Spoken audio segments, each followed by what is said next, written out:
દ્વારકાના ₹1,20,00,000ના હની ટ્રેપ પ્રકરણમાં જામનગરની યુવતી આરોપી છે તથા અન્ય આરોપીઓ પૈકી જામનગર પોલીસ હેડક્વાર્ટરમાં ફરજ બજાવતા સંજય કરંગિયા નામનો શખ્સ પણ હોવાથી આ ચકચારી કેસમાં પોલીસકર્મીની સંડોવણી પ્રકાશમાં આવતા ખળભળાટ મચી ગયો છે. પોલીસ અધિકારી દ્વારા સમગ્ર પ્રકરણ અંગે માહિતી આપવામાં આવી હતી.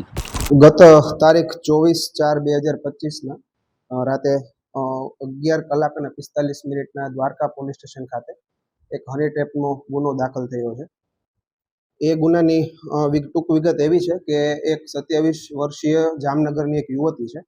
એમણે રાજકોટના એક 64 વર્ષીય જે વેપારી છે એમને ટિન્ડર થકી પ્રેમજાળમાં ફસાવવા માટે એમાં મેસેજ કર્યા, એમની સાથે સંબંધ બનાવવાની વાત કરી અને ત્યારબાદ એ લોકો તારીખ 24ના રોજ સવારે જેમ નક્કી થયા, મેસેજમાં નક્કી થયાના અનુસાર એ લોકો જામનગરથી દ્વારકા જવા રવાના થયા અને નક્કી એવું થયું હતું કે આપણે દ્વારકાધીશના દર્શન કરી અને આપણા સંબંધની શરૂઆત કરીએ.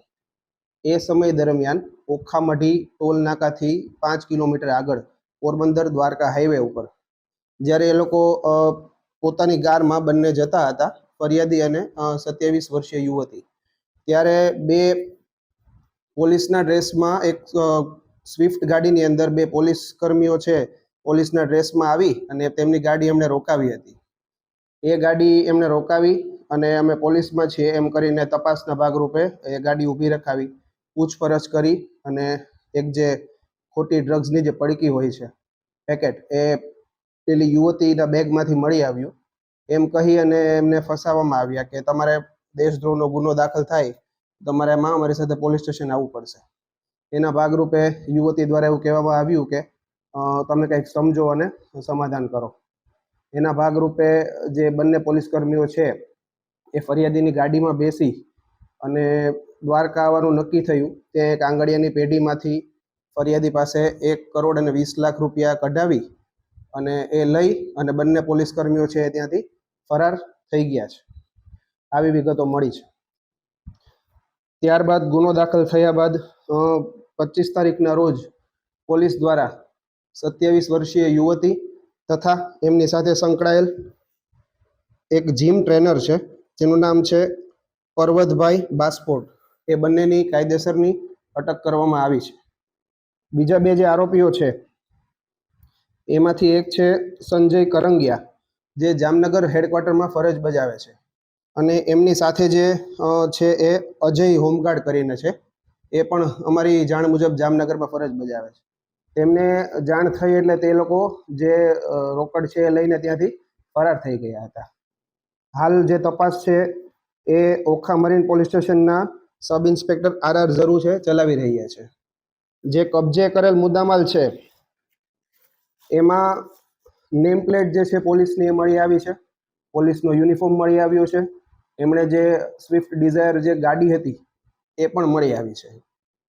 આરોપીઓ જે બે છે એમના રિમાન્ડ કોર્ટ દ્વારા આપવામાં આવેલ છે અને આગળની તપાસ ચાલુ છે.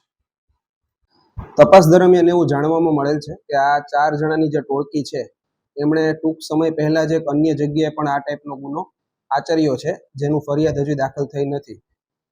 તો એના અનુસંધાને એમની ઝડપી તપાસ કરવા દરમિયાન તેમના ઘરમાંથી કુલ ટોટલ ₹6 લાખનો જે મુદ્દામાલ છે એ કબજા કરવામાં આવ્યો છે.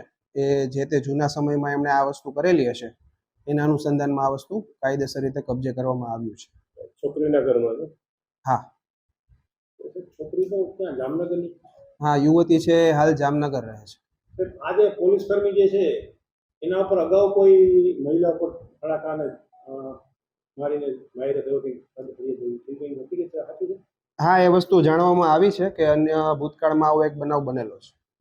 જતા રહ્યા ત્યારે જે છોકરી અને ફરિયાદી છે એ બંને ખંભાળિયા તરફ જઈ રહ્યા હતા. એ સમય દરમિયાન ફરિયાદીને એવું જાણવા અથવા શંકા ગઈ હશે કે આ બધા એક સાથે મળી ગયેલા છે, એટલે એમણે છોકરી સાથે સંપર્ક અથવા એમને પૂછ્યું તો છોકરીને ભણકારો આવી ગયો હશે, એટલે એમણે એવું કહ્યું કે હવે હું તમને બળાત્કારના કેસમાં ફસાવી દઈશ.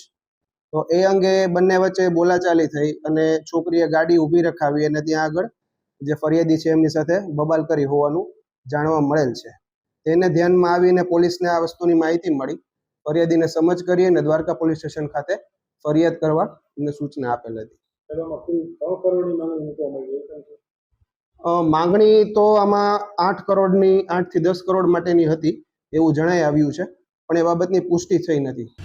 સચોટ સમાચારો સૌથી ઝડપી મેળવવા માટે અમારી ચેનલને સબસ્ક્રાઇબ કરો.